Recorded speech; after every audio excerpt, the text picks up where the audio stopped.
గంజాయి విక్రయిస్తున్న ముఠా అరెస్ట్. సిద్దిపేట జిల్లా కొమ్రవెల్లి మండల కేంద్రంలో 40 గ్రాముల గంజాయి విక్రయిస్తున్న వ్యక్తులను కొమ్రవెల్లి పోలీసులు అరెస్టు చేశారు. ఈ సందర్భంగా చేర్యాల సీఐ సీను మాట్లాడుతూ కొమ్రవెల్లిలో గంజాయి విక్రయిస్తూ పట్టుబడ్డ వ్యక్తులను పోలీసులు అరెస్టు చేసి రిమాండ్కు తరలించామని చేర్యాల సీఐ తెలిపారు. కొమ్రవెల్లిలో వైన్ షాప్లో పనిచేసే కంకనాల భరత్ కుమార్ కు హైదరాబాద్ కు చెందిన క్యాబ్ డ్రైవర్ నాగరాజు పరిచయమయ్యాడు. అతనికి గంజాయి తాగే అలవాటు ఉంది. అయితే నాగరాజు కంకనాల భరత్ కు సరఫరా చేసేవాడు. ఈ రోజు కొమ్రవెల్లిలో గంజాయి విక్రయించడం మొదలుపెట్టాడు. సమాచారం తెలుసుకున్న పోలీసులు వారిని అదుపులోకి తీసుకున్నారు. మిగతా వారు సింటి నాగరాజు, లింగంపల్లి దుర్గయ్యగా పోలీసులు గుర్తించారు. మండలంలో కానీ ఇతర గ్రామాలలో కానీ గంజాయి విక్రయిస్తున్నట్లు లేదా గంజాయిని తాగడం వంటివి తెలిసినా పోలీసులకు సమాచారం ఇవ్వాలని 100కు డయల్ చేయాలని సీఐ ప్రజలను కోరారు. కొమరవెల్లి ఎస్ఐ గారికి వచ్చిన సమాచారం మేరకు కొమరవెల్లి విలేజ్ శివార్లో కొంతమంది గంజాయి తాగుతున్నారన్న సమాచారం రాగా దాని మీద పంచుల్ని, ఫోటోగ్రాఫర్ వాళ్ళందరూ తీసుకొని ఎస్ఐ గారు అక్కడికి వెళ్ళి ముగ్గురు పట్టుకోవడం జరిగింది. వీరిలో కంకనాల భరత్ కుమార్ అని ఒకతను, తర్వాత చింటి నాగరాజు ఒక అతను, తర్వాత లింగంపల్లి దుర్గయ్య అనే ముగ్గురు పట్టుకోవడం జరిగింది. దీంట్లో కంకనాల భరత్ కుమార్ అనే అతను కొమరవెల్లి పట్టణంలో వైన్ షాప్లో వర్కర్గా పనిచేస్తుంటాడు. అట్లనే లింగంపల్లి దుర్గయ్య అనే అతను కూడా ఇక్కడనే లేబర్ పని చేసుకుంటూ ఉంటాడు, రోడ్ల మీద తిరుగుతుంటాడు. ఇతను ఫ్యామిలీ కూడా ఏం లేదు, ఆయనకి ఏదో క్యాన్సర్ జబ్బు అంటున్నారు, దాంతో రోడ్ల మీద తిరుగుతుంటాడు. ఇతనికి కంకనాల భరత్ కుమార్కు చిట్టిగా నాగరాజు అనే అతను హైదరాబాద్లో ఉంటాడు. వీళ్ళది కంకనాల భరత్ కుమార్ అండ్ నాగరాజు, వీళ్ళిద్దరి సొంతం కామారెడ్డి. అయితే భరత్ కుమార్ ఇక్కడ కొమరవెల్లిలో పనిచేస్తున్నాడు.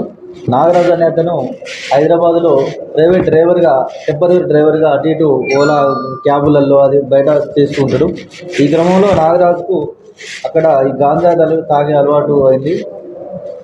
దాన్ని ఇతనితో చెప్పి భరత్ కుమార్ కూడా చెప్పి అక్కడి నుంచి గాంజా తీసుకొని వచ్చి ఇక్కడ వీళ్ళు తాగుతూ ఇంకెవరికైనా అమ్ముదామనే ప్లాన్లో భాగంగా ఈ కంకనాల భరత్ కుమార్ దగ్గరికి చిటిక నాగరాజు అనే అతను హైదరాబాద్లో ఫతేనగర్ ఏరియాలో ఈ గంజాయిని కొనుక్కొని వచ్చి ఈరోజు వాళ్ళక్కడ తాగుతూ అమ్మటానికి ప్రయత్నించే క్రమంలో వాళ్ళని పట్టుకోవడం జరిగింది.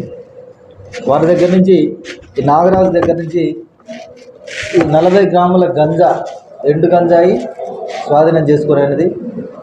అదేవిధంగా ఈ భరత్ కుమార్ అనే అతని దగ్గర నుంచి దానికి సంబంధించిన ఈ నేరం చేయడానికి ఉపయోగించిన మొబైల్ ఫోను స్వాధీనం చేసుకున్నాం. ఈ లింగంపల్లి దుర్గయ్య అనే అతని దగ్గర ఈ తాటి కమ్మలతో తయారు చేసారు, దాన్ని గంజాయి పీల్చడం కోసం ఉపయోగించేది, చిల్లా అంటారట, చిల్లా. దీన్ని అతని దగ్గర స్వాధీనం చేసుకునేది. అదేవిధంగా ఈ నాగరాజు దగ్గర గంజాయితో పాటు అతని మొబైల్ ఫోన్ కూడా స్వాధీనం చేసుకోవడం జరిగింది. వాళ్ళక్కడ తీసుకొని వచ్చి ఇక్కడ వీళ్ళు తాగుతూ ఇంకెవరైనా వేరే వాళ్ళకి అమ్మి ఎక్కువ డబ్బులు సంపాదించుకొని దీన్ని ఇట్లే చేయాలన్న ఉద్దేశంతో వాళ్ళు ఉండగా వాళ్ళని ఈరోజు అరెస్ట్ చేయడం జరిగింది. ఈ సందర్భంగా కొమరవెల్లి ప్రజలందరికీ తెలియజేసింది ఏమంటే, ఈ విధంగా కొంతమంది బయట ప్రాంతాల్లో ఉన్నవాళ్ళు గంజాయి తాగటానికి అలవాటు పడి ఇక్కడికి వచ్చి ఇక్కడ ఎవరినైనా అమాయకులైన యూత్ వాళ్ళకి కూడా మెల్లమెల్లగా అలవాటు చేసి వాళ్ళు లబ్ధి పొందాలనే ప్రయత్నాలు జరుగుతున్నాయి. దీని మీద అందరూ కూడా అప్రమత్తంగా ఉండాలి. మనది టెంపుల్ టౌన్ కాబట్టి ఎక్కడిక్కడి నుంచో పబ్లిక్ ఇట్లా వస్తున్నారు దైవ దర్శనం పేరు మీద. ఆ క్రమంలో కొంతమంది ఇలాంటి చెడ్డ వ్యక్తులు కూడా వచ్చి ఇక్కడ వాళ్ళని, అట్లే వచ్చే భక్తులను కూడా ఈ చెడ్డ వ్యవహారాల్లో ఇన్వాల్వ్ చేయడానికి ప్రయత్నం చేస్తున్నారు. కాబట్టి అందరూ అప్రమత్తంగా ఉండి మీ దృష్టికి ఏమైనా ఇట్లా వచ్చినట్టయితే వెంటనే పోలీసుకు సమాచారం ఇచ్చినట్లయితే వాళ్ళ మీద కఠిన చర్యలు తీసుకొని మన కొమరవెల్లి దేవస్థానం యొక్క ప్రాశస్త్యాన్ని కాపాడుతూ ఇక్కడ ఎలాంటి అసంఘ కార్యక్రమాలు జరగకుండా చూడడానికి పోలీస్ శాఖ కట్టుబడి ఉంది. దానికి సహకరించాల్సిందే కోరుతున్నాం. ఈరోజు ఈ నేరస్తులను పట్టుకోవడంలో మంచిగా పనిచేసినటువంటి కొమరవెల్లి ఎస్ఐ రాజు గారిని మరి వారి సిబ్బంది అందరినీ అభినందిస్తూ సిపి మేడం గారి దగ్గర నుంచి, సిపి మేడం గారు కూడా చెప్పిన స్పెషల్గా వీళ్ళకు రివార్డు కూడా ఇప్పడం జరుగుతుంది. ఇది ఎట్టి పరిస్థితుల్లో కూడా కొమరవెల్లి దేవస్థానం మరియు ఏరియాలో ఎక్కడ కూడా ఇలాంటి వాటికి అనుమతించేది లేదు, తావులేదు, కఠిన చర్యలు తీసుకోబడతాయి. Thank you.